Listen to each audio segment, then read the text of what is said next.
Hi guys, my name's David Walther. I'm a healer, a medium, spiritual and wellness development coach, amongst other things. And I decided after popular demand that I was going to read you a few excerpts from my book. So there's going to be a few of these coming. Today's going to be the first one. Now my books, The Diary of a Gatekeeper and Dark Warrior, which is the follow-on, the sequel.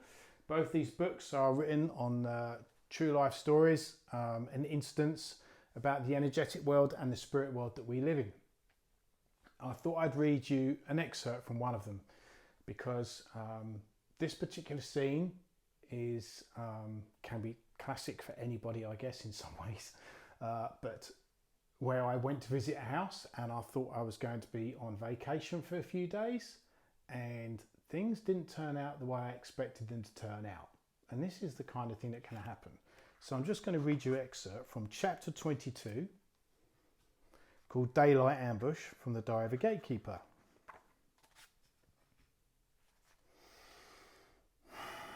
So I've entered the house and I'm expecting to be on vacation, and I've had a walk around.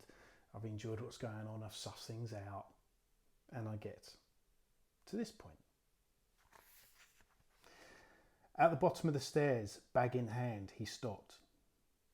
Looking up, he saw nothing, but still his senses had suddenly become fully alert.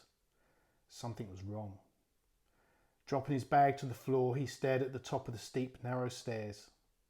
There was a small landing before the stairs, banked up and to the left. A window lit the stairway from above, with some small animal ornaments and a pot plant sitting on the sill. An eerie, intermittent scraping sound suddenly broke the silence. It appeared to be coming from up the stairs. Mark scanned upwards, looking for the source of the sound. His eyes caught a slight movement. The pot plant was sliding towards the edge of the sill, all on its own. No obvious cause was visible, and the window was a non-opening one. No draughts or breath of air could be felt. It paused momentarily in its movement and teetered on the edge.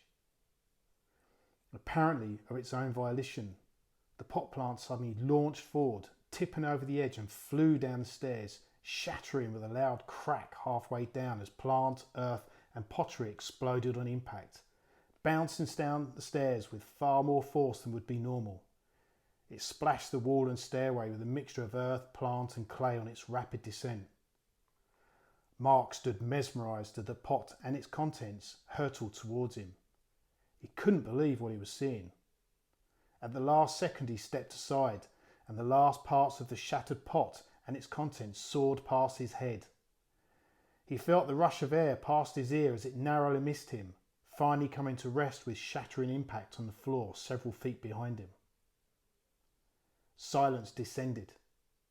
He looked at the shattered remains and then back up at the landing. A ghostly figure now stood there.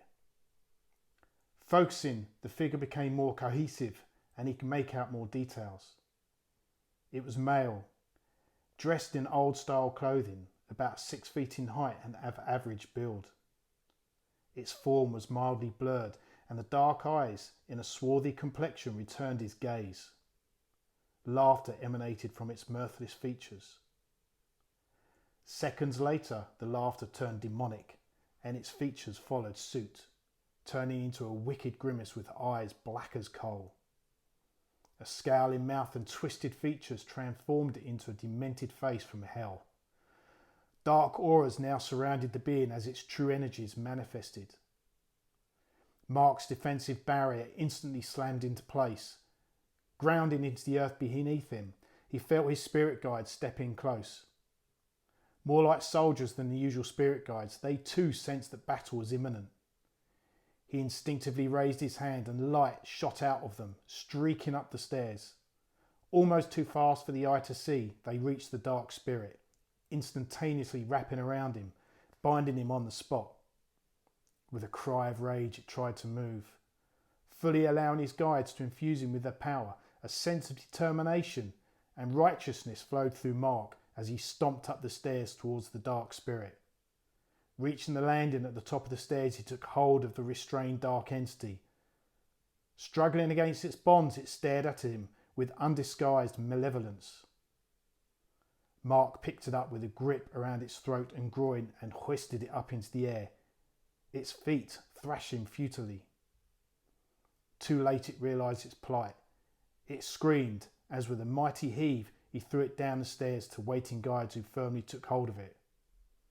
"See how you like it."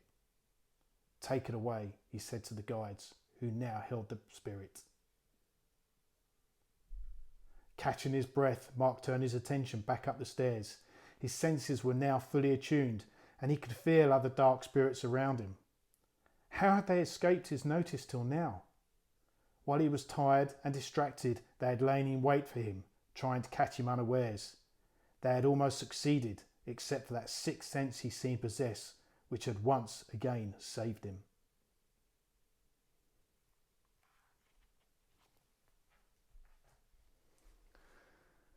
The story clearly continues. I hope you enjoyed that. Even I can feel my hairs standing up on my arms as I relive the experience.